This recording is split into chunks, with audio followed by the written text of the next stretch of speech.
داسې پیدا کړ چې د پشتۍ سه پیدا کړ. سبحانه وتعالی د ښځې قدر د دې حیا د دنیا تر ښکار ستاسې مور دغسې به حیا ښځه وه چې پیدا سول د کالو سره پیدا شو. ترحیم کریم هم قهار مولا یا الله یا الله یا الله. بسم الله الرحمن الرحیم نحمده ونصلي على رسوله الكريم اما بعد. السلام علیکم ورحمت الله وبرکاته. دغه د وومن ډے په دنیا کې سلیبریټ کیږي منزل کیږي وومن ډے چې ورته وایي. نو دغه وومن ډے په باره کې ما غوښتله چې نن یو څه خبرې وکړم چې دا د ښځو ورځ ده. اول به د قرآن یو آیت بیا به یو حدیث درته وایم. د هغه بعد په دغه بیان کې زما 4 پوینټونه دي. اول پوینټ دا دی چې دغه ورځ چې انټرنیشنل سلیبریټ کیږي دا ولې کیږي د دې تاریخ څه شته. اوله خبره به درته وکړم. دویمه خبره به دا درته ووایم چې په اسلام کې د ښځې خدای تعالی چې درجه یې ښه ده هغه به در وښیم.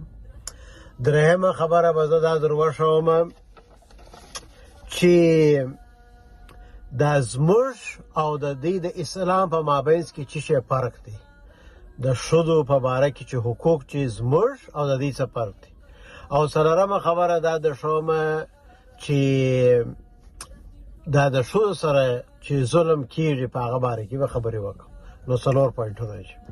اوله خبره به درته وایم چې دغه ورځ دا څنګه شروع شوله. دا شروع شول په 1980 کې 1908 په نیویارک کې یو څه ښځې وې تقریبا 15,000 ښځې وې. دې راولاړې شولې یو هړتال یې وکړ. ول ګوره زموږ کار بیخي ډېر دی پیسې لږ راکوئ نو دا ساعتونه م را لږ کړئ پیسې م را ډېر کړئ. نو دې راپور سول مظاهره یې وکړل. په دې کې به یو ښځه وه هغه راولاړه شوله. دا خبره نور مخته پسې بوتله چې دا خبره په 1930 کې نور پسې ولاړه غټه شوله. بیا نو په 1975 کې دا خبره یونایټډ نیشن معنا افیشلی کړل چې دا وومن ډے ده. بیا نو اوس نو سوال دا دی چې دا پر 8 د مارچ ولې دی. دا بیا پر رشیا کې یو څه ښځې راولاړ شول د هغو سره ظلم سوی و. نو هغو په 8 تاریخ د مارچ په دغه صبح د 8 تاریخ راځي. نو دا دواړه سببونه ما در وښوله چې دا څنګه دا ورځ شروع شول. اوس نو سوال دا دی چې مین ډے هم شته که نه شته.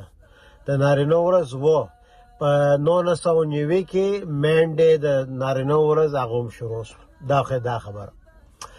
اوس نو خبره دلته دا ده دا خو مې هیستري درته ویله. خبره دلته دا ده چې دا ورځ دا ښه کار یې وکړي که بد کار وکړي چې دا ښځې راولاړ شولې چې زموږ کار ډېر دی ساعتونه مو ډېر دي زموږ حق نه راده کړي. دا ښه کار وکړي که بد کار وکړي زما په نظر دا خو بیخي ښه کار وکړي. په دې کې هېڅ غلطي نه ده. او دا خیال وساتي چې د ښځې کار حضرت خدیجه رضی الله عنها هم کار کړی دی او دغسې نور صحابیات هم تجارت کړی دی. نو هغه پوینټونه زه بعد راځم. نو دې د خپل حق وغوښتي نو بالا د حق یې ښه په های لیول په سیویا یې وغوښتي نو هغه د یونایټډ نیشن هم اپروف کړي چې د هغه ورځ وومن ډے شول. نو اوس دلته خبره دا ده چې د ښځې سره دی چې دا ورځ شروع کړله دا د شاګو ظلم ورسره کېدی. او دا د اوس نه دی دا د پخوا د ښځې سره ظلم شروع دی. سیدی الله سبحانه وتعالی چې په قرآن مجید کې چې ما درته یو آیت وایم وعاشروهن بالمعروف د ښځو سره ښه وکړه. هغه په سوره نساء کې آیت نمبر 19 دی. دغه آیت په عربو کې راتاسو نازل سو. په عربو کې د ښځو سره ډېر ظلم کېدی. هغه وخت نه صرف عرب په ټول دنیا کې کېدی. نو زه د ټول دنیا دا اوس درته وایم. نو ظلم ډېرو سره کېدی. الله تعالی ورته دا د ښځو حق ور ادا کړي داسې مه کوئ. نو انچیک شمونه به کوله د هغه وخت نسته. هغه چې دغه آیت ته تاسې ورسئ چې د ښځو سره ښه اخلاق وکړي بیا اگر ته تفصیل در معلومیږي چې دوی څونه ظلم ورسره کوي.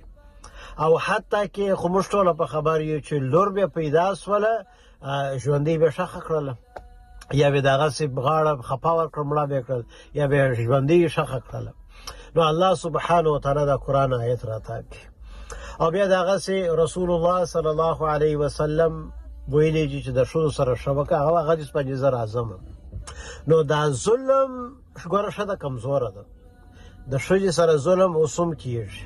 پخوا خو سوی دی په ایټلي کې که یو څوک مړ سي، دا پلار یې مړ سي، دا ټوله پیسې دا مشر زوی ته ځي، یا کشر زوی لا ته نه ځي، زامن لوڼې خو پرېږده.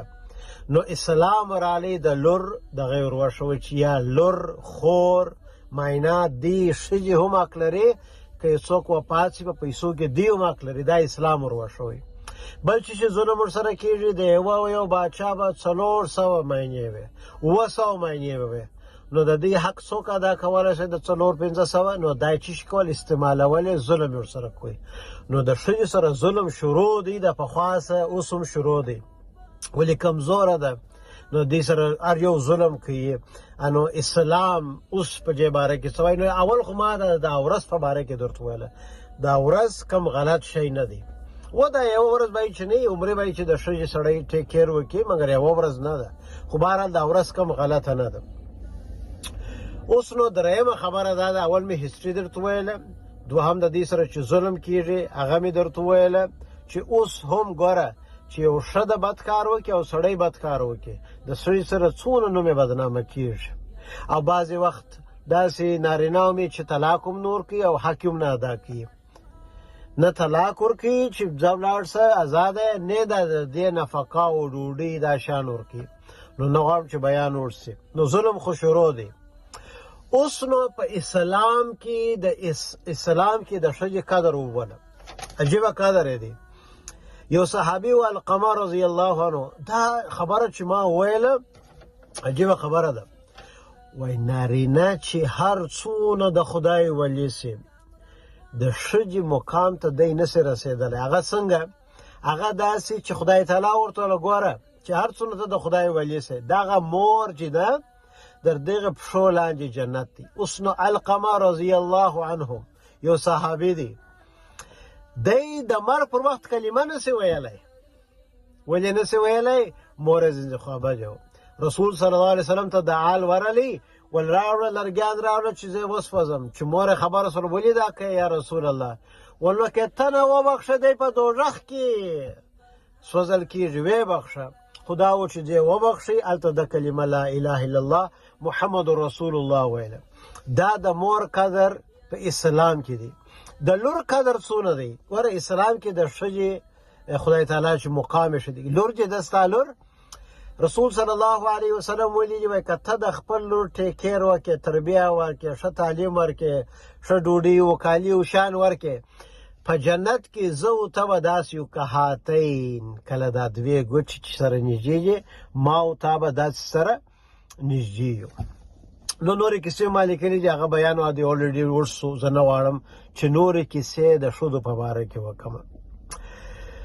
الله اکبر. او رسول صلی الله علیه وسلم امام ترمذی دا حدیث نقل کړی دی، خیرکم لاهله، په تاسو کې درګور ته ښه سړی هغه دی چې د خپل فامیل، د خپل ماینې مور لور د دې سره ښه یي.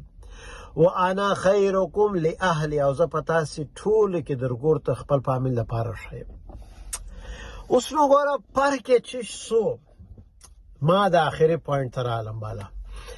فرق یې چې سو چې کوپر هم وایي چې د ښځې سره ظلم کېږي، موږ هم وایو چې د ښځې سره ظلم کېږي.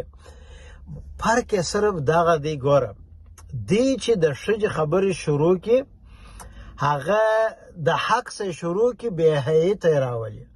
زموږ اسلام دا وایي، زموږ ښایسته مذهب دا وایي، نه د تعلیم خلاف دی. الحمدلله اسلام خو تعلیم او ایجوکیشن پروموټ کوي. صرف غټ فرق زموږ د دې دا دی، اسلام وایي ته به بې حیایي نه کوې د تعلیم پر نامه، ته به د ښځې پر نامه بې حیایي نسې کولی. او دلته د ښځې پر نامه چې څونه بې حیایي په دنیا کې شروع ده، څونه چې ښځه ذلیل یې کړله، رسوا یې کړله، بې عزت یې کړله، د هېچا نه ده کړې.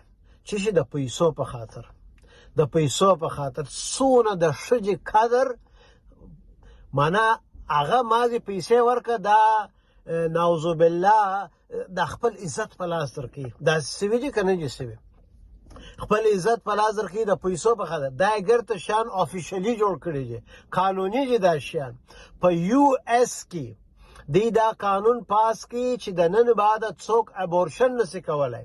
معنا دغه کوشنیان د شجې په زناوي اختوي د خپل د کوپارو د شجې دغه په زناو اختوي چې الته به زنا وکړل، الته به پرګننټس ولا د شبه د کوشنی ابورشن وکي.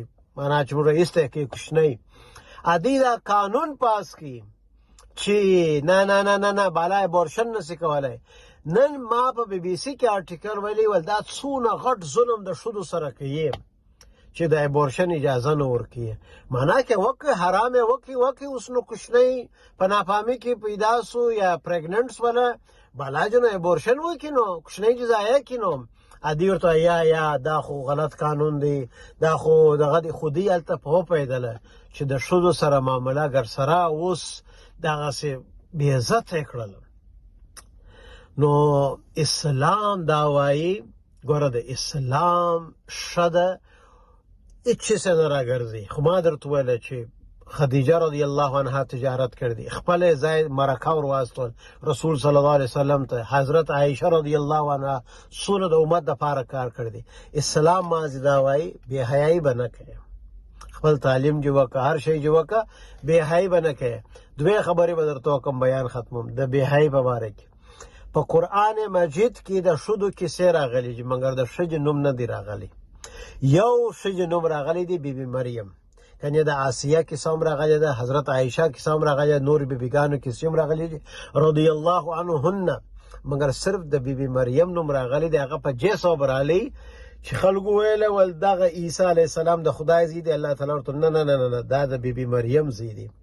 نو د نوم پرده خدای تعالی کښېدل، دا د پردې دغه ماډسټي د نوم د رای پرده کښېدل. یوه خدای کیسه.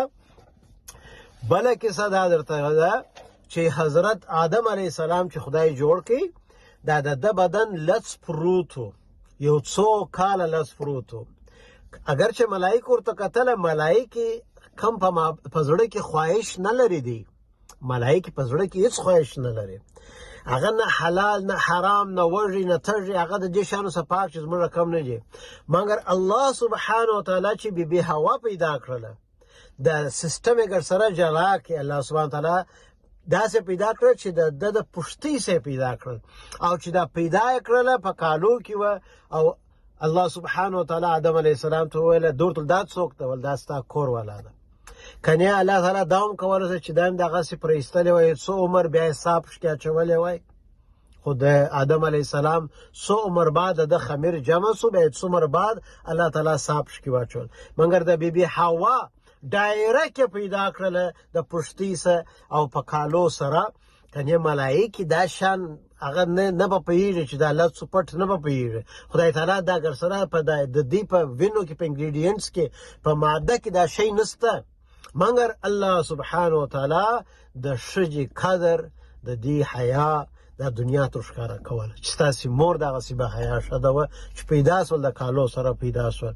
نو اوس آخرې کې دغه دوه پیغامه چې ځان دپاره هم د ټولو نارینهو دپاره هم د ښځو دپاره هم. اول به د نارینهو دپاره وایم چې ګوره ظلم به نه کوې، ظلم مه کوه، که چې مور ده، که چې ماینه ده، که چې خور ده، که چې لور ده، ظلم مه کوه. د قیامت په ورځ د ظالم به په توره شپه کې په مشکات شریف کې حدیث دی، او هر څوک چې په توره شپه کې ولاړې دوږخي سو. او څوک چې ظلم کوي پر ښځې باندې، دا خو ستاسو کساد نه سي اخیستلی، بیا الله کساد درڅه اخلي. یو کیسه هم پر دې باندې شته، اوس وخت نشته چې خدای څنګه د یو چا څخه کساد اخلي. نو خدای چې وکړي چې موږ څه اپه وکړي چې نارینه اوسه، که پلار دی، که میړه دی، که ورور دی، که زوی دی، چې تر اوسه پورې د یو ښځې حق یې نه دی ادا کړی. خدای جوړه توفیق ورکړي چې ادا یې کړي.